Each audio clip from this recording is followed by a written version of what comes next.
Hello friends, I am Ramu Kuswa. I teach you for class 10th English stories, CBSE class 10th English chapter 4, first flight का chapter 4 है, from the diary of Anne Frank. This apart from take up of the diary of a young girl.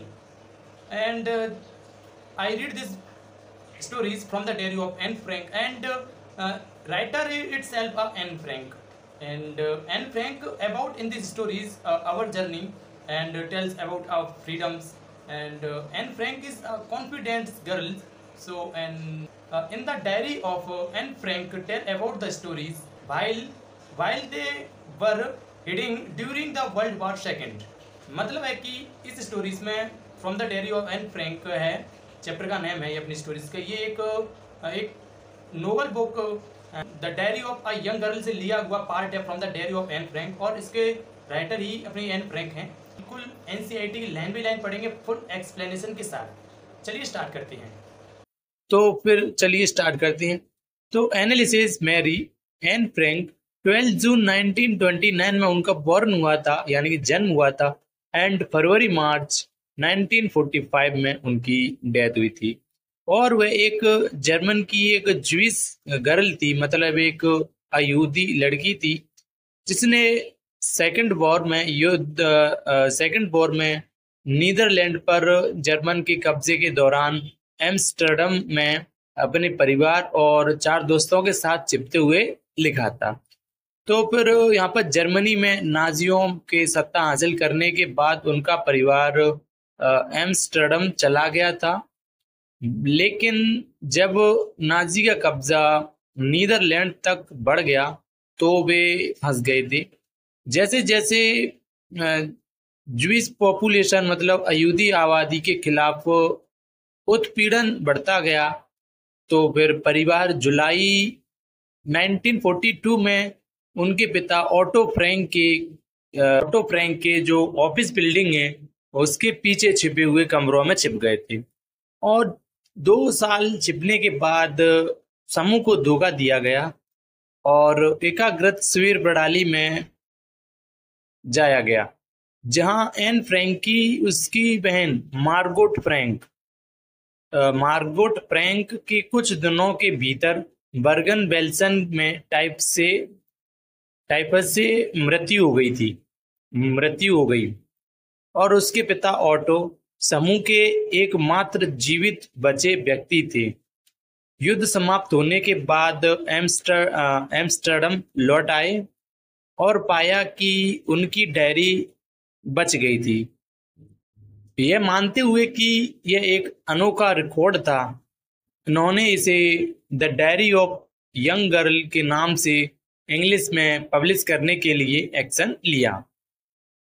यह diary Anne Frank को उनके 13 birthday पर दी गई थी यह diary, और इसमें 12 जून 1942 से लेकर 1 अगस्त 1944 की अंतिम प्रविष्टि तक उनके जीवन की घटनाओं का वर्णन है।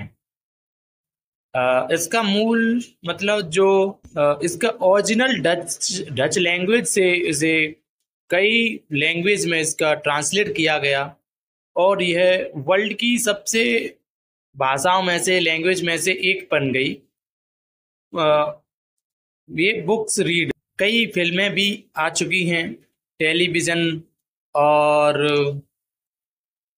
थिएट्रिकल प्रोडक्शन और opera,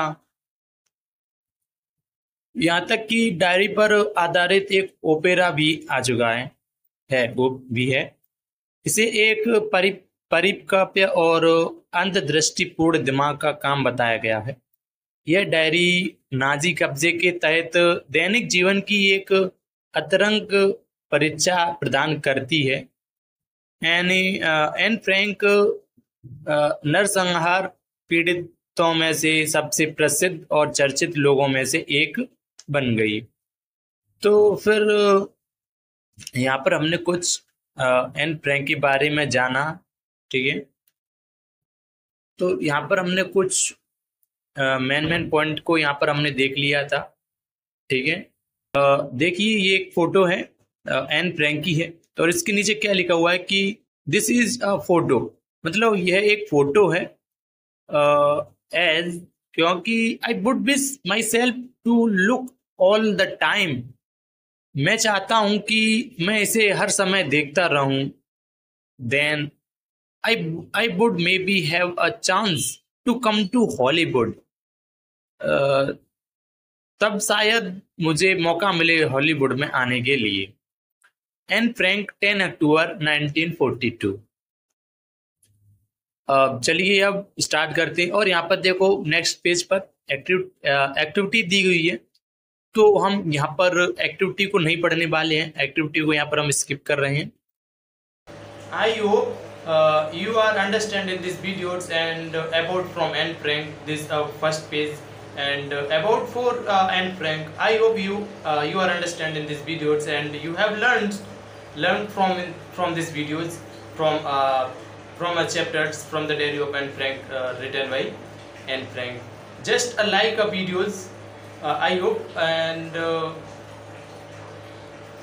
and you support me guys, and you can follow now other social media just like Facebook, Instagram, Twitter and WhatsApp channel, and other channels, other YouTube channels. I hope you follow me and social medias, and you ask this question in this videos and I turn, so you are comment your questions in these videos and start now in this phase.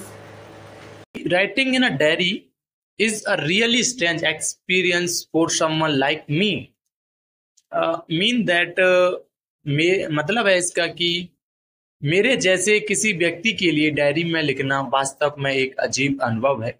केवल इसलिए नहीं कि मैंने पहले कभी कुछ नहीं लिखा, बल्कि इसलिए भी कि मुझे ऐसा लगता है कि बाद में ना तो मुझे और ना ही किसी और को एक 13 ईयर ओल्ड स्कूल छात्रा को, स्कूल गर्ल के चिंतन में कोई दिलचस्पी होगी। ओह ठीक है, इससे कोई फर्क नहीं पड़ता। मुझे लिखने का मन करता है और मुझे हर तरह की चीजों को अपने सीने से उतारने की और भी ज्यादा जरूरत है। कागज में लोगों से ज्यादा धैर्य है। मैंने इस कहावत के बारे में उन दिनों में से एक दिन सोचा था जब मैं थोड़ा उदास महसूस कर रहा था और घर पर अपनी ठुड्डी को अपने हाथों में लेकर बैठा हुआ था, उब गया था और उदासीन था। सोच रहा था कि अंदर रहूं या बाहर जाऊं। मैं वहीं रुक गया जहां मैं था, सोचते हुए हाँ, कागज में अधिक धैर्य होता है। और चूंकि मैं किसी और को इस कड़ी समर्थन वाली नोटबुक को पढ़ने की अनुमति देने की योजना नहीं बना रहा हूं, जिसे भय रूप से डायरी कहा जाता है। जब तक कि मुझे कभी वास्तविक ना मिल जाए दोस्त या फ्रेंड, इसे शायद थोड़ा भी फर्क नहीं पड़ेगा। अब मैं उस बिंदु पर वापस आ गया हूं कि मुझे सबसे पहले एक डायरी रखनी है। मेरा कोई दोस्त नहीं है कि के लिए प्रेरित हो। मैं इसे और अधिक स्पष्ट रूप से कहना चाहता हूं क्योंकि कोई भी विश्वास नहीं करेगा कि एक 13 ईयर ओल्ड गर्ल दुनिया में बिल्कुल अकेली है और मैं नहीं हूं। मेरे पास प्यारे माता पिता और एक 16 ईयर ओल्ड सिस्टर हैं और लगभग 30 पीपल हैं, मतलब 30 लोग हैं जिन्हें मैं दोस्त कह सकता हूं। मेरा एक परिवार है, प्यारी चाची और एक अच्छा घर है। नहीं,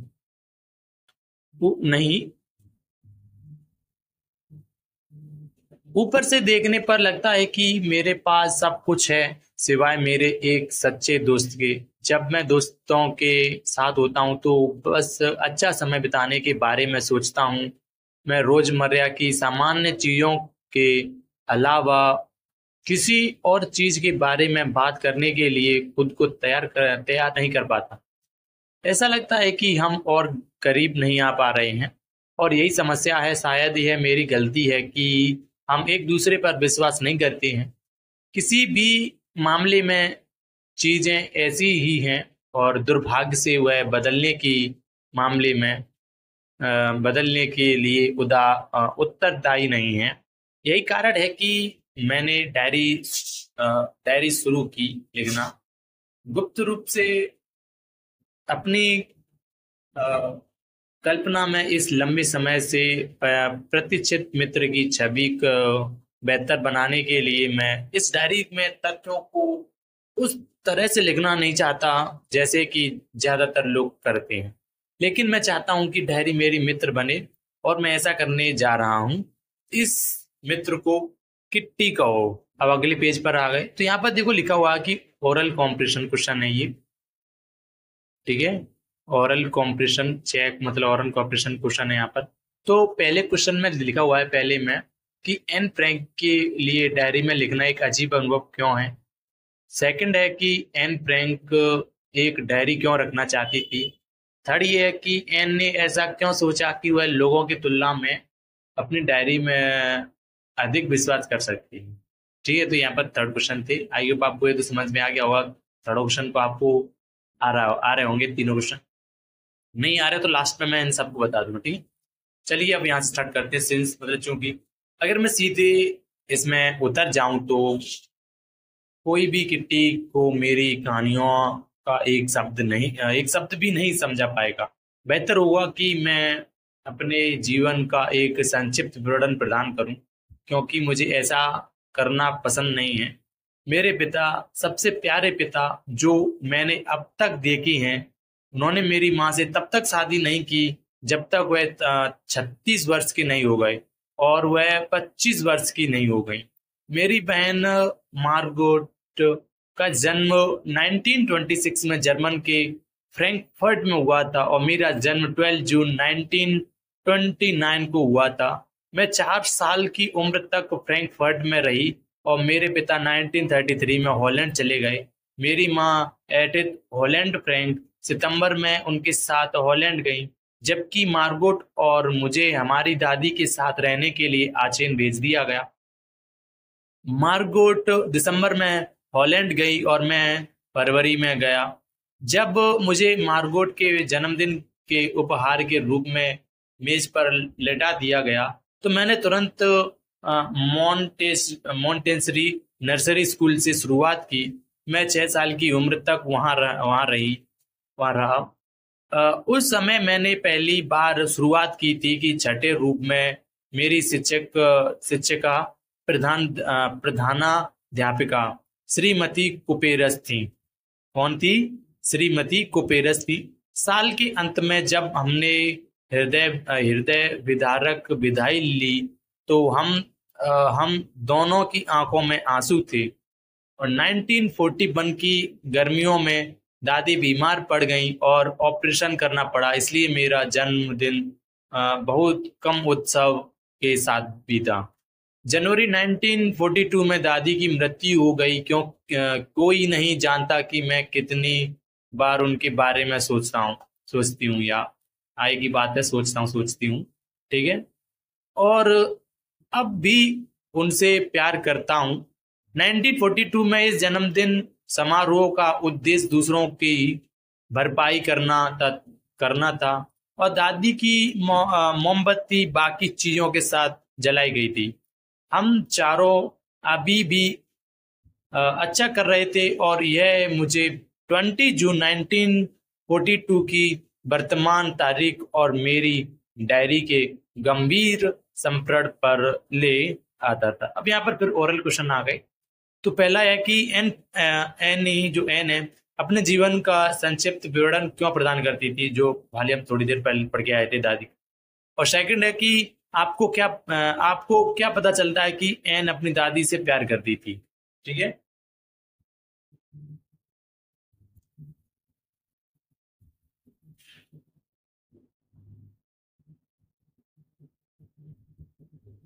तो यहाँ पर देखा लिखा हुआ है कि सैटरडे 20 जून 1942 और यहाँ पर लिखा हुआ है कि सबसे प्यारी किट्टी। हमारी पूरी कक्षा अपने वोटों में कांप रही है।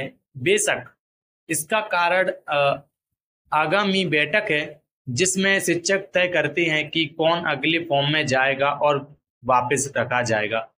आधी क्लास दांव दांव लगा रही है कि जीएन और मैं, हमारे पीछे के दो लड़के, सीएन पर मूर्खतापूर्ण ढंग से हंसता हूं, और जैक्स, जिन्होंने अपनी पूरी छुट्टियों की बचत को दांव पर लगा दिया है।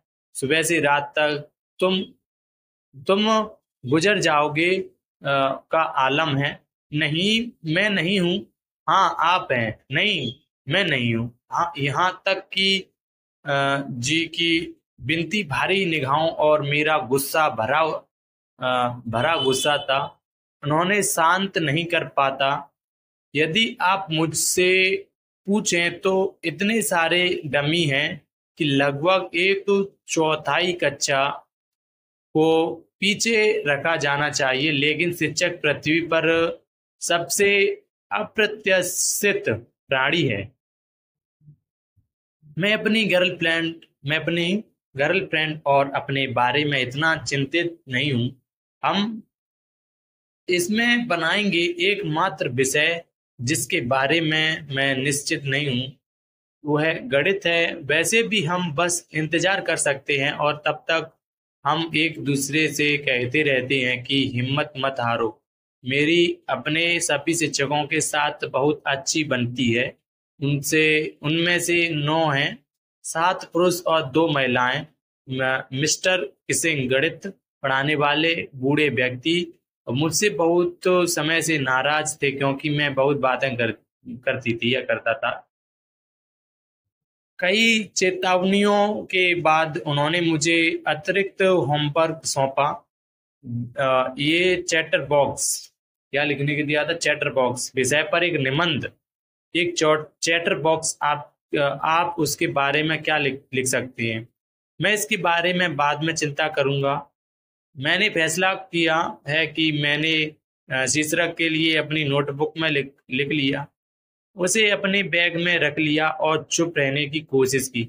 उस शाम जब मैंने अपना बाकी होमवर्क पूरा कर लिया तो निबंध के बारे में नोट पर मेरा ध्यान गया। मैं अपने फाउंटेन पेन की नोक चबाते हुए इस विषय पर सोचने लगा। कोई भी शब्दों के बीच में बड़ी जगह छोड़ सकता है, लेकिन बात की आवश्यकता को साबित करने के लिए ठोस तर्क देने की तरकीब थी। मैंने सोचा और अचानक मुझे एक विचार आया कि मैंने वे 3 पृष्ठ लिखे जो श्री किशिंग ने मुझे सौंपे थे, और मैं संतुष्ट था। मैंने तर्क दिया कि बात करना एक छात्र का गुण है और मैं इसे नियंत्रण में रखने की पूरी कोशिश करूंगा। मैं अपनी तरफ से बोलूंगा तो मैं अपनी तरफ से करूंगा, और यदि वो बोल रही होगी एन प्रैंक तो वह करूंगी।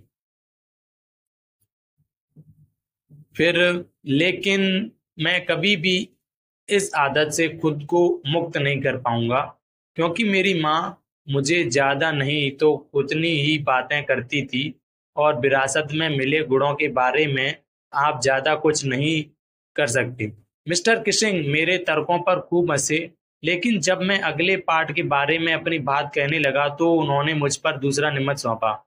इस बार इसे एन इनकॉरिजिबल क्या था? इनकॉरिजिबल चैटर बॉक्स पर होना था। मैंने इसे सौंप दिया, और श्री किशिंग के पास पूरे 2 पाठों के बारे में शिकायत करने के लिए कुछ भी नहीं था। हालांकि तीसरे पाठ के दौरान अंथा उसका मन काफी कुछ कर चुका था। एनी फ्रैंक कक्षा में बात करने की सजा के रूप में quick sad mistress chatter box शीर्षक से एक निबंध लिखे। कक्षा दहाड़ उठी, मुझे भी हंसना पड़ा। हालांकि बकबक के विषय पर मेरी बुद्धि लगभग समाप्त हो चुकी थी। जब मौलिकता और कुछ मौलिक के साथ आने का समय आ गया है, मेरे दोस्त सन्ने, जो कविता में अच्छे हैं, ने मुझे निबंध को शुरू में अंत तक कविता में लिखने में मदद करने की पेशकश की, और मैं खुशी से उछल पड़ा।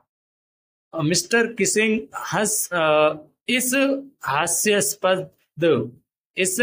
हास्यास्पद विषय के साथ मुझ पर मजाक करने की कोशिश कर रहे थे, लेकिन मैं यह सुनिश्चित करूंगा कि मजाक उन्हीं पर हो। मैंने अपनी कविता समाप्त की और यह सुंदर थी।